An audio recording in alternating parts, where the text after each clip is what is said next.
last left off, I was working my way through Azerium, an item that infuses the essence of every mod that we've played with thus far, and condenses it down into a singular item. And we've managed to gather quite a few of these items already. However, the primary focus today is not necessarily going to be on an initial item, but something else that's in this list.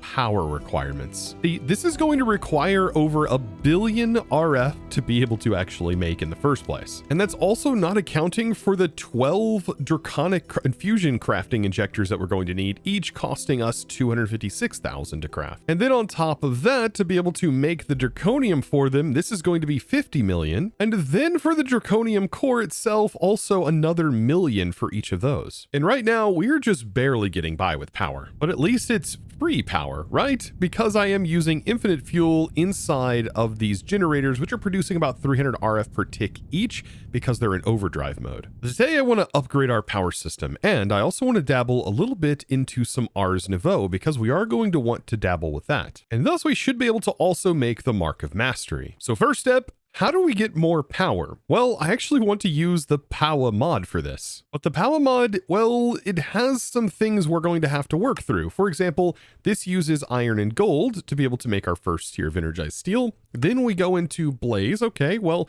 we don't have a lot of ways of automating, but we do have blaze powder technically automated. And then you have nitro crystals. Oh, this requires empowered diamantine crystals in order to make. Oof, that one kind of hits you a little bit. And then also spirited. You realize this requires empowered emeraldatic crystals. Okay, well that would be kind of a pain to automate. And then we keep going and going, and this one looks like the normal recipe. Okay, but I think if we just craft the things once, we should be able to make seeds and get into mystical agriculture a little bit, just enough to be able to make the seeds for this. And it's also going to be needed, by the way, for uraninite. We are going to want to use this if I plan on getting power from the Powah mod. So first things first, we need to get a mystical agriculture setup up and running. And so I have made a little bit of a room with a viewing chamber here, so that way we have an area underneath here to be able to farm mystical agriculture.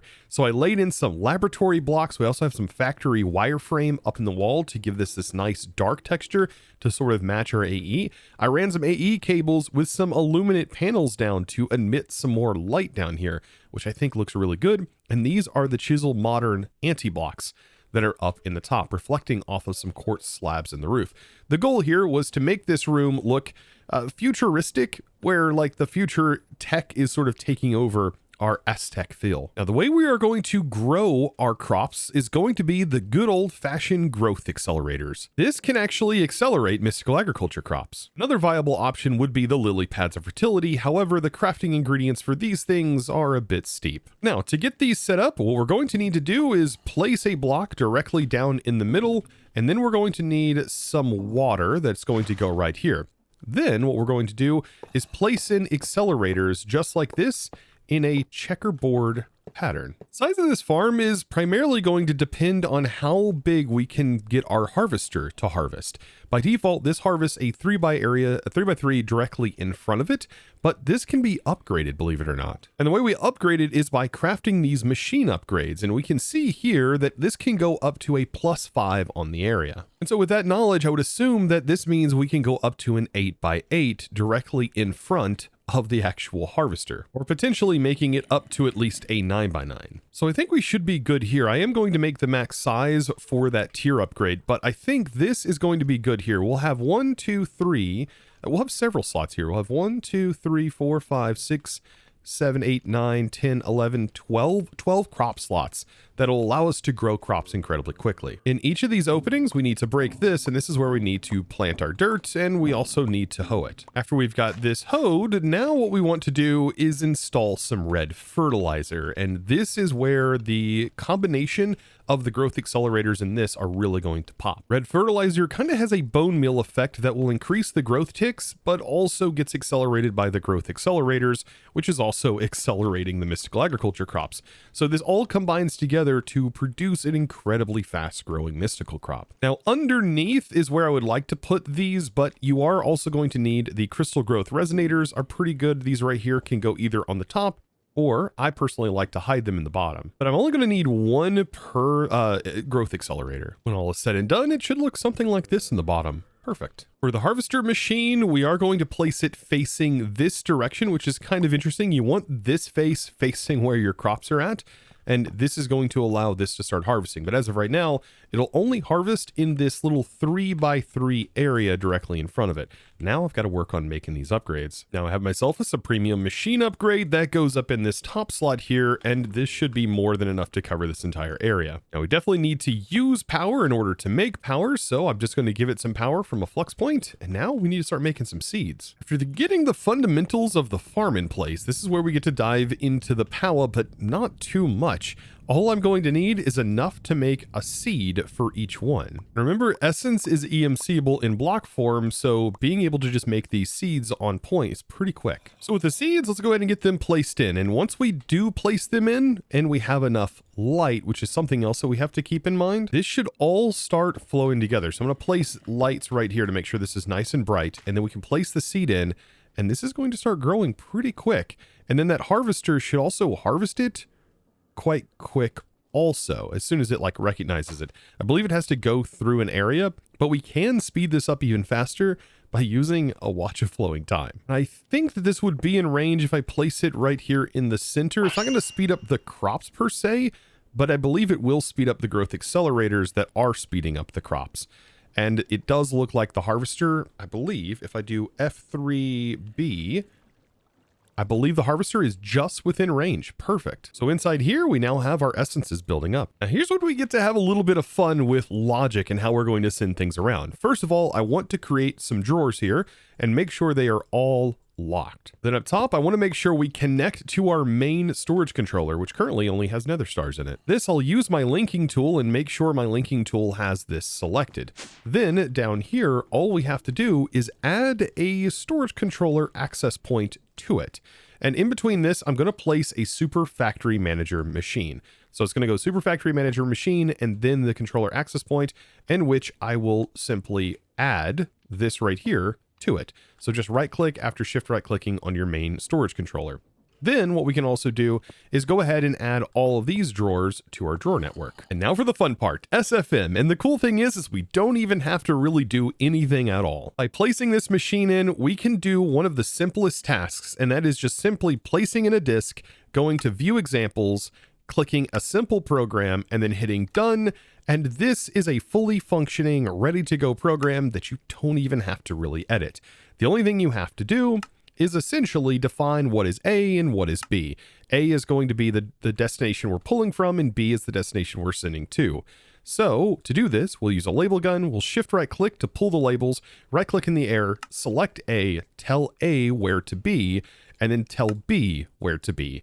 And then all we have to do is right click this to give this back to the manager. And once we've done this, it's going to pull items from here and send it into this access point. So now all we have to do is take our items that are currently here, and we need to tell them where to go over here. So I'm going to place this. As soon as I do that, you can see the items are being sent, and the items are being sent. And it's going to pull basically everything from here that it can out, which is pretty powerful. Now inside of all of these, what I want to do is put void upgrades in here because I do want overflow to technically be voided on all of them. But this goes in before we start putting any of our upgrades in. By making sure those get voided, we make sure that this never backs up. And now, because our applied energistics is connected, we can see all of our essence inside of our main system. Now that I have these base essences automated, well, now I get to just craft them via the essence recipe. Now to finish up the rest of the materials needed to get us all the way up to Nitro, well, we have to do the diamantine and also emeradic. So this is quite simple. It's just going to require 2 separate clay balls on 2 pedestals using the actually additions slash subtractions, because this is actually a backport of actually additions, which is kind of funny.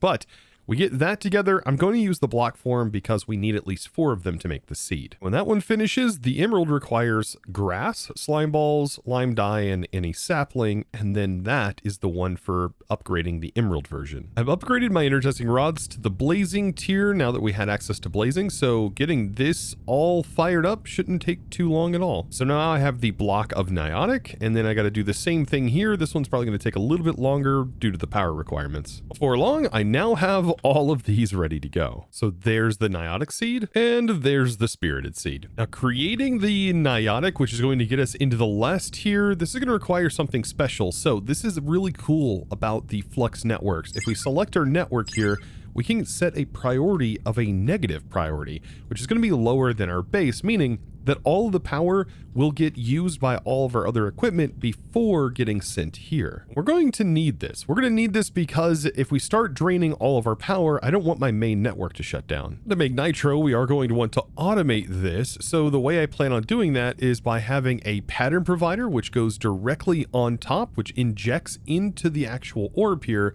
And then I'm going to use a modular router on the bottom to be able to pull out. So by default, we're going to pull from the top of our modular router right here. We're going to pull the ingredients, and the only thing that'll be pulled is the completed product. And then we want to send back into the pattern provider. So to do this, we're going to use a Mark II, and we just select the side here. And now that we have that defined, we can place in our modular router, place our two modules in here, and then just add some speed upgrades. And 9 of those are going to put it at max. So now let's automate the Nitro crystals. So this is going to require all of these specific items and also 20 million to produce 16. So we just tell it to make those things, put the pattern in, and then what we want to do is we want to set this to either blocking mode or lock until primary crafting result is returned. For now, I'm just going to use blocking mode as that's the easiest to just click and set. And now that that is done, we shall be able to request them. And the pattern provider should send all of the ingredients. And then our lasers are technically sending. We just can't see them because of the shaders, but they are sending to here. And the goal is to eventually upgrade these once we get a bigger power system.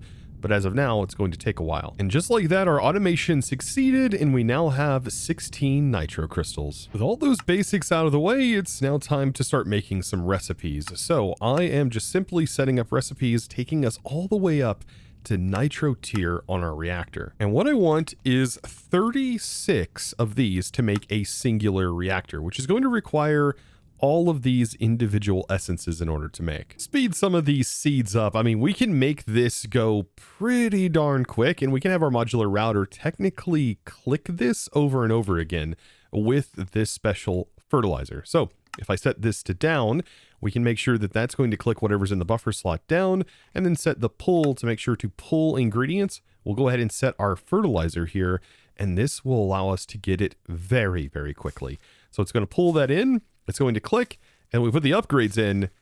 This should also click very fast. Or at least it should be able to, but it does appear that, unfortunately, you have to use Vein Miner in this particular version in order to farm this. But yes, we can just hold right click while holding Vein Miner, and then that will harvest. But with a clicking macro, this is very quick. After growing a few of those, there we go. That is everything required to get 36 components, which is going to require all of this to craft down, which really shouldn't take all that much time. The Nitro reactor done, it's time to assemble this bad boy. And thankfully it just assembles itself. So as soon as we click it right in the center point, it's going to start building itself. And this is probably going to be more than enough power, I think, because this can produce up to 500,000 RF per tick with quite literally just one. Now, in order to do this, it is going to need a few things. One being just a single bucket of water. It's also going to need some coal blocks, redstone, I believe, and it's also going to need a cooling block, which is going to be dry ice. That's the best one. Now, in order for us to do dry ice, we are going to have to make a recipe that does form the dry ice. That's just going to be 2 blue ice to be able to make that, and it's going to go in the pattern provider here. Now, on our reactor, I can now place in an export bus connected to our main AE system,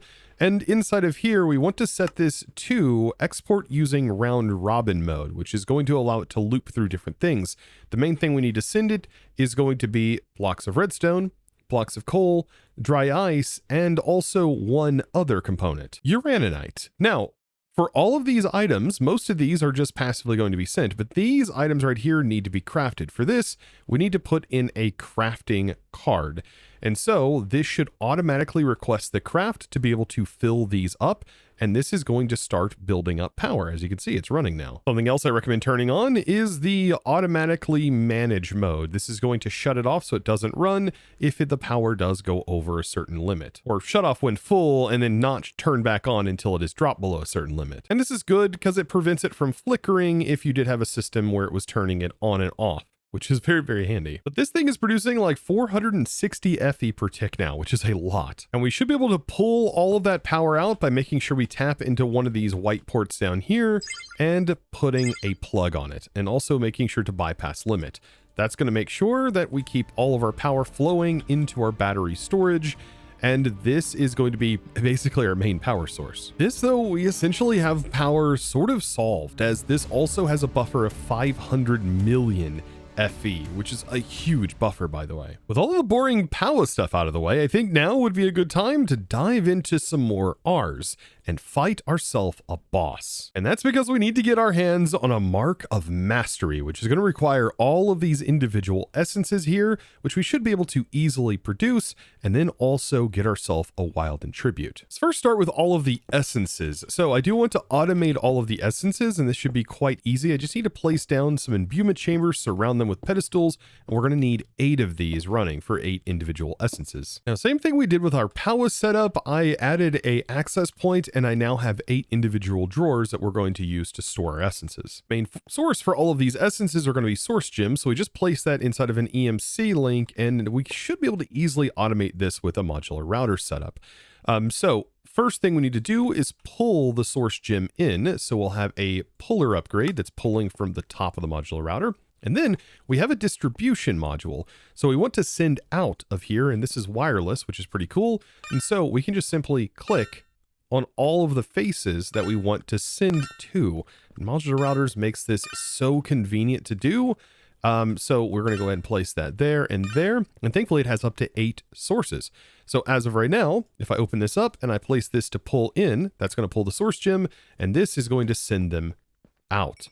And so we should start seeing them go in here once we define the items that can actually be made. And that's because right now it's attempting to place the source gems in. And even if we try to place a source gem in, it's going to tell us, hey, you don't have anything here to be able to do that. To know what items go on what, it's just going to be these items you see right here. So any of the items that are surrounded, they don't get consumed, but we are going to need 1 of each. Now, all of them are actively running, and this takes a lot of time, but we should be able to place like a watch of flowing time directly in the center of the room to speed this up without even needing any excess source. And I think this is going to cover everything, and we won't even need to upgrade any of our modular routers for this to work. We can hit F3 and B to see the bounding box, and it is just outside of the range technically. Ouch. But that should be fine. I'm going to place a pedestal here and then one also over here, and that should be able to encapsulate everything also without going into each other. And it's also not affecting the modular router, which is kind of a nice thing. So now that each one of these has been produced, I can place them now inside of the drawers here. And now we can set up another modular router that's going to do something different. So we want to pull back into our router,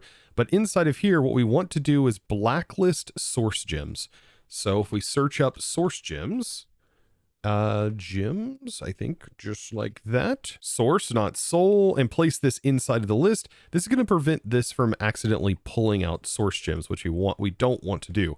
So now I'll go through and I'll add each of my new locations that we're going to pull anything that's not a source gem out of, like this, and it's by default set to round robin mode. We can then place that inside this modular router. That's going to start pulling in those essences, and then we'll send up into this drawer, which will make sure to send any essences it collects into that drawer system. And I don't even think this really needs to be fast. If anything, I think like 3 speed upgrades in any of these would be probably more than fine. And there we go. Inside of our storage, we can now see all of our essences that we started to automate. With all of our essences producing, let's go ahead and take an agronomic source link here and drop down and start actually producing source. We are going to need ourselves a source jar to be able to do this. So I want to place this like directly on top of here and then place my source jar on this. And so the agronomic should be able to take growth from here and then send source into our source jar. I then want to take a source condenser and then condense the source down into liquid source. And once I have enough for a full bucket of this, we can then take that bucket and we can craft ourselves a fluid source link. I can now take the fluid source link, place it underneath our AE system, and then use an export bus to send this lava. So we can take lava that is now in our main system, send it into here, and this is going to start producing source for us automatically. So I do kind of want this underneath, and so that should send source into this jar. With the source jar in here, I've set up my enchanting apparatus, arcane core, and then surrounded it with its 8 pedestals. These are all going to be required after we take on the Wilden boss. So let's do that. Let's summon in the Wilden boss for this. We'll need a ritual brazier. And if you don't already have Wilden components here, the easiest way to get those would actually be to use the tablet of summon Wilden, which you can use these resources down here for. And this will spawn in random mobs that should drop these items. And we are going to need these items because when we click this on here, we are going to need to click all of each of these items into here to augment this. And now I need to prepare myself for a fight. All right, this shouldn't be too bad considering everything we've gone through at this point. This guy will break blocks, by the way. Something to note. And can we phase this boss by chance? I don't know. Like, it seems like we do pretty good damage to it. Even with our spells, this does really good damage. Eldritch spell it. It is taking damage. It's switching phases. This phase, by the way, is pretty nasty. And it is invincible, I believe, during its shooting phase. But I mean, we're so overpowered at this point that this boss doesn't cause a problem at all. And we even executed it at its final moment there. And this dropped the Wilden tribute. With the Wilden tribute, I now have the ability to make the mark of mastery. All I need is one of each of these items, and just having them in a barrel is so nice because I can just pop one of each out, place them onto the pedestal, and we are good to go. All of these individual bits placed on here, and then finally we need a Wilden tribute, and also we need an entire source jar filled with source, which I do believe this is close enough for. And when we activate this, the source will then be put into here, and we just wait for this beautiful craft to craft up. Such a satisfying animation. And finally, once all is said and done, we'll have ourselves 5 marks of mastery. So the marks of mastery are typically used in crafting upgraded gear, and then it would be also used for making specific spell focuses. We didn't really dive too deep into Ars Nouveau this run, so there's really no reason for me to craft any of the Ars gears, specifically because of the iron spells implementation into here. It definitely benefited us having iron spells over Ars gear. With that, though, we've added another item to our list to check off. Now, even though I fulfilled the main goals for today, I think we might be able to fit one more challenge in. And that is to get a little bit deeper into occultism. But also, like, not really, because the actual item that we need to craft is a tier 4 dimensional storage stabilizer, which if we were using the occultism storage, this would definitely make sense in crafting. But these all have their own custom rituals that have made this quite easy to craft. For example, the Rite of Freyr's Luminous Pact, this one is in here. We also have Sutur's Crucible, and then Jormungandr's Coil, which we've already made, and Hell's Domain. All of these are the new ones that have been changed down here, and they go up, and there's the yellow tier. There's also this one, which is purple, which looks like Midgard, which is kind of cool. And then finally you have this one, which also combines red and purple, and also yellow and white. But we already have purple. Red is also pretty easy for us to get. And that's because to be able to make the red, we need a Frit Essence. And we've already made a Frit Essence. It was actually the last ritual that we had made, and it exists right here. So we just need to redo this, which does require a cow sacrifice, by the way. But it's all of these ingredients right here. and then also a cow, and then also the special book. So I'll make the Ifrit, combine it with this to make it a bound book, and then we're just about ready to go. All we have to do is stand here and summon our cow, like so, and then we should be able to place the book in. Oh, that's right. This is quartz, not flint. So yeah, I'll pick the cow back up, drop this back down, place this in, and that should be everything. And I love that these have been made so much faster. Like, they are definitely faster than normal. And I wonder if this is actually going to summon the Ifrit. Did it tell me something special here? That it's not actually doing the thing? Huh. I forget if I have to be the one that takes the actual cow down. Yes, I do. I have to be the one that actually sacrifices it. But there we go. That gives us the Ifrit essence. This, combined with the impure purple chalk and a little bit of pixie dust, grants us the impure red chalk. So I just need to toss this into the spirit fire, and there we go. So what I'm going to do is I'm just going to place in all 4 of these individual rites. Now I have all of the individual rites basically set up. I have 2 on this side and 2 on the other. Now that I have this set up, I mean, just simply crafting these items, it just literally requires these individual components, which is not that bad to make. I don't think there's anything in here that is just really out of the ordinary. I mean, except for this, you might think it needs a dragon skull, but it just needs any skull that you farmed. Big thing that I'm going to need though, we just toss a diamond in here and we get spirit attuned gems. And so long as we have spirit attuned gems, we can also make ourselves spirit attuned crystals. And there is a block of isnium that we are going to need, but we should have plenty of this. As you can see right here, this you can just find, I believe, in Jotunheim or in Muspelheim, or Niflheim, I think. It is found while mining in both of these dimensions, I believe. Making our first one, I mean, we're just going to lay down the copper. This also has a pedestal, and then finally it gets clicked there. And like, this is pretty quick compared to the way the base mod actually functions. So there we go. We have the dimensional 1, our tier 1, which we're going to need to move into the next one. Next one, silver block, cast tier, spirit attuned gems. That's all we need to put into this one. And then also another one that is going to house our dimensional storage stabilizer. And so there's another one that is being completed here. Like I said, I love how fast this is. I cannot preface how slow this is normally. Making these take just a tremendous amount of time, not because it's difficult, because the mod just gates it behind like time. It is a really bad thing in my opinion. But now we move on to the next one. And this one's basically the same recipe. I mean, this is going to use attuned gems. Like everything else is the same, even the silver block. However, we do need a higher tier binding book. And then we also need our prerequisite item.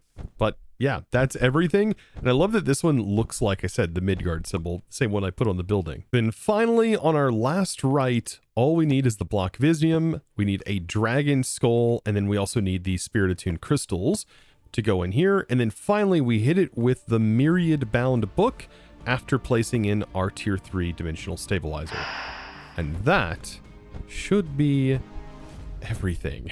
This right here is all that's required, and I love that the occultism rituals in this pack have been changed and made so much better. But there we go. Now we have one of the other more random items that we needed to actually obtain for this. And because I didn't go with occultism storage, well, there's no real reason for me to use it other than I needed to craft it for this. But I guess it was kind of a cool demonstration of the new rights that were added for this pack. But now we only have 2 more items left. One of these items is going to be involved in actually making the entire apparatus that allows us to craft the items in the first place. And this is something that we should be able to get all done, I believe, next episode.